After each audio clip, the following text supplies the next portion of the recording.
का, इधर आपको एटीट्यूड नहीं दिखाने का।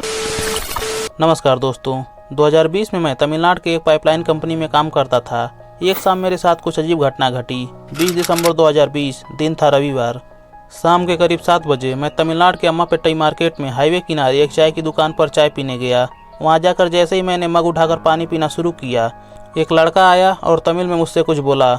मैं नहीं समझा तो मैंने उसे हिंदी में पूछा, क्या हुआ भाई? जैसे ही मैंने हिंदी बोला वो मुझ पर भड़क गया और गुस्सा होकर मुझ पर चिल्लाते हुए मेरे पास आने लगा। मेरे पास आकर तमिल में चिल्लाने लगा। मुझे कुछ समझ में नहीं आ रहा था, इसलिए मैं मौका देखकर साइड हट गया और रूम पर आ गया। और मुझे आज तक समझ में नहीं आया कि वो लड़का मुझ पर गुस्सा क्यों हो गया था। अगर मुझे तमिल आती तो शायद मैं समझ पाता कि वो लड़का मुझ पर गुस्सा क्यों हो गया था।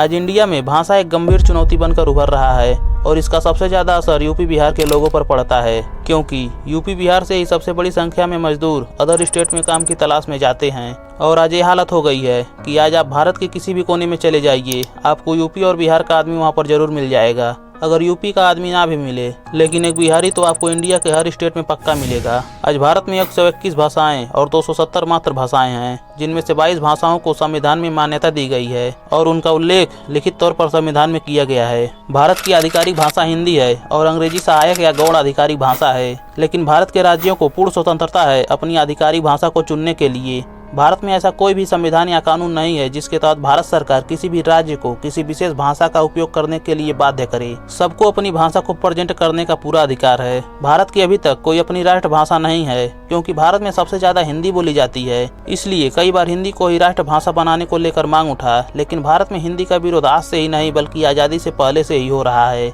सबसे पहले हिंदी का विरोध 11 अगस्त 1937 तमिलनाडु के मद्रास, जिसे वर्तमान में हम चेन्नई के नाम से जानते हैं, वहाँ से शुरू हुआ था। तो बात है आज से करीब 88 साल पहले 1937 की, जब मद्रास प्रेसिडेंसी के पहले कांग्रेस मुख्यमंत्री सी राजगोपालाचारी थे। उन्होंने मद्रास प्रेसिडेंसी के सभी स्कूलों में 6ठी से 8वीं तक हिंदी को अनिवार्य विषय बनाने का प्रस्ताव रखा, जिसका तत्काल विरोध ईवी रामासामी, सोमासुंदर, भारथियार और विपक्षी जस्टिस पार्टी द्वारा किया गया। ईवी रामासामी को पेरियार के नाम से भी जाना जाता है और ये वही व्यक्ति है जो आगे चलकर जस्टिस पार्टी का अध्यक्ष बना और उसका नाम बदलकर द्रविड़ कजगम कर दिया, जिसके बारे में हम आगे बात करेंगे। इधर 1937 में राजगोपालाचारी ने जब हिंदी को अनिवार्य किया तो इसका विरोध 3 सालों तक हुआ, जिसका विरोध राजनीतिक पार्टियों के साथ साथ छात्रों ने भी किया था, जिसमें कई हिंसक झड़पें हुई और इन झड़पों में 70 लोग मारे गए थे और करीब 1200 लोगों को गिरफ्तार किया गया था, जिसके परिणाम स्वरूप राजगोपालाचारी को 1939 में इस्तीफा देना पड़ा और 1940 में अनिवार्य हिंदी शिक्षा को वापस ले लिया गया। लेकिन 15 अगस्त 1947 को जब भारत आजाद हुआ तो संविधान निर्माण के लिए एक आधिकारिक भाषा को चुनना आवश्यक था,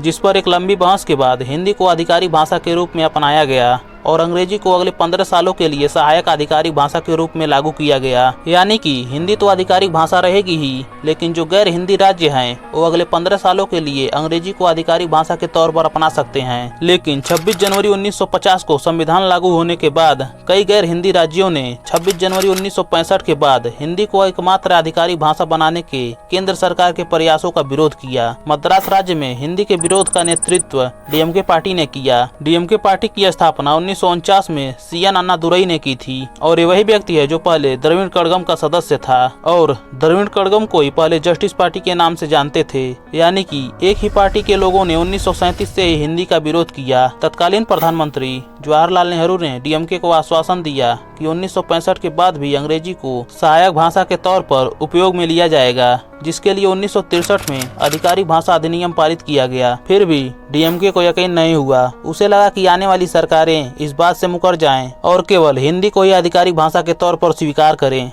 जैसे जैसे 26 जनवरी 1965 का दिन नजदीक आने लगा, कॉलेज के छात्रों ने हिंदी विरोध प्रदर्शन शुरू कर दिया और मद्रास में हिंदी विरोधी आंदोलन ने गति पकड़ ली। 25 जनवरी को आंदोलनकारी छात्रों और कांग्रेस पार्टियों के सदस्यों के बीच मामूली सी कहासुनी हुई, जिसके बाद मदुरई में बड़े पैमाने पर दंगा भड़क गया, जो धीरे धीरे पूरे राज्य में फैल गया और दंगे, हिंसा, आगजनी, लूटपाट होने लगा, जिसमें पुलिस ने भी गोलीबारी और लाठीचार्ज शुरू कर दिया। अगले 2 महीनों तक ये संघर्ष चला, जिसमें काफी जान माल का नुकसान हुआ और राज्य में शांति बनाने के लिए तत्कालीन प्रधानमंत्री लाल बहादुर शास्त्री ने आश्वासन दिया कि जब तक गैर हिंदी राज्य चाहेंगे तब तक अंग्रेजी आधिकारिक भाषा बनी रहेगी। इसके बाद दंगे और छात्र आंदोलन शांत हो गए, जिसके बाद राज्य में कई बड़े राजनीतिक परिवर्तन हुए। 1967 के विधानसभा चुनाव में डीएमके की सरकार बनी और उस दिन से आज तक तमिलनाडु में कांग्रेस कभी भी सत्ता में नहीं आई। इंदिरा गांधी के नेतृत्व में अंततः 1967 में आधिकारिक भाषा अधिनियम को संशोधित किया गया, जिसमें हिंदी और अंग्रेजी को अनिश्चित काल के लिए भारत का आधिकारिक भाषा बना दिया गया, जिसके बाद से तमिलनाडु में डीएमके एक मजबूत पार्टी के रूप में आगे आया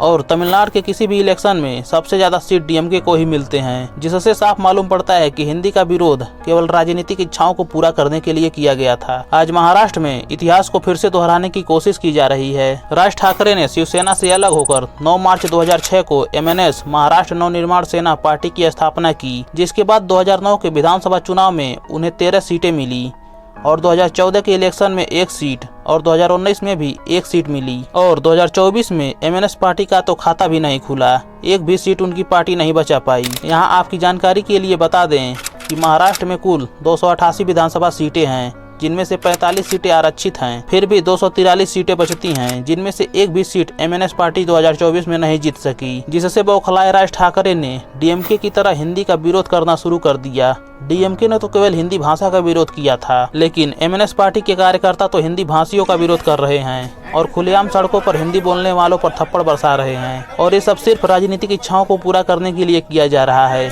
क्योंकि भारत की यही काली सच्चाई है।